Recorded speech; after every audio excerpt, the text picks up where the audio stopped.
বিকল্প পথ থেকে আমাদের একটা নোটিশ দিচ্ছে 5 দিনের নোটিশ। তো 5 দিনের নোটিশে তো আমরা এখান থেকে কোথাও যেতে পারবো না। আজকে এসে বলতে আধা ঘন্টার ভিতরে সব খালি করতে হবে। তো আধা ঘন্টার ভিতরে তো আসলে করা সম্ভব না। আমরা টার্মিনালে যে অবস্থা দেখেন, আপনার টার্মিনালের ভিতরে গাড়ি রাখার পজিশন আছে, আপনার ধরেন 250-300 গাড়ি রাখার পজিশন আছে। আপনার হানিফের গাড়ি আছে 500 গাড়ি, আমরা গাড়ি রাখবো, সেমলি গাড়ি রাখবো, কোথায় কে রাখবে গাড়ি? আমার হচ্ছে এসি পরিবহন, এসি কাউন্টার, সেন্ট মার্টিন পরিবহন কাউন্টার, আমার এসি কোম্পানি। আমার এসি গাড়ির যাত্রীকে আপনি টার্মিনালে ঢোকার পরিবেশ আছে দেখেন আপনি? ওখানে কোনো পরিবেশই নেই। গাড়ি কাউন্টার টার্মিনালের ভিতরে আছে সব লোকাল কোম্পানির গাড়ি, ওখানে ভালো কোনো কোম্পানির গাড়ি নেই আপনার।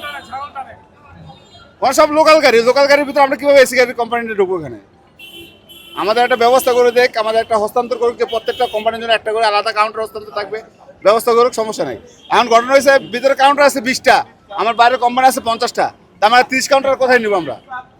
ভিতরে তারা অভিযোগ করছে যে আপনারা এখানে আপনাদের এই কাউন্টারের কারণে তাদের নাকি রাস্তায় প্রচুর জ্যাম হয়। আমাদের কাউন্টার কারণে ওদের জ্যাম না, ওদের লোকাল গাড়ির কারণে আমাদের জ্যাম হয়। ওরা ভিতরে টার্মিনালের ভিতরে যা সব লোকাল গাড়ি দেখেন, আপনার টার্মিনালের ভিতরে কোন ডাইরেক্ট গাড়ি আছে?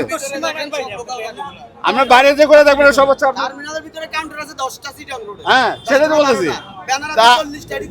ঢুকবে আর টার্মিনালের ভিতরে আপনি বড় কোম্পানি কাউন্টার পাবেন না। আপনি হানিফ সামনে দেখেন, ইউনিক দেখেন, কোনো কাউন্টার নাই ভিতরে। ভিতরে শুধু হচ্ছে সিটিএম গাড়ি, যেটা লোকাল কোম্পানির নামে ঢাকা চট্টগ্রাম রোডে, কুমিল্লা তিশা, সেন্ট মার্টিন, ওই ক্লাসিক, আবিজাবি অভাব নাই, সব লোকাল কোম্পানিগুলো চলতেছে এখানে। আপনি যে পরিবেশ বান্ধব যে কাউন্টারগুলো আছে, যাত্রী যেটা চাহিদা আছে, সেই কাউন্টার তো ভিতরে নাই।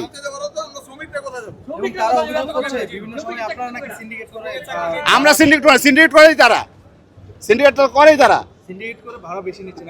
আমাদের ভাড়া, আমাদের এসি গাড়ি ভাড়া বেশি নেওয়ার কোনো ইয়া নাই, বরঞ্চ আমাদের ভাড়া রেগুলার পাচ্ছে 1400 টাকা, আমরা সেখানে ভাড়া নিচ্ছি 700 টাকা করে। 50% ডিসকাউন্ট আমরা টিকিট সেল করা পারতেছি না।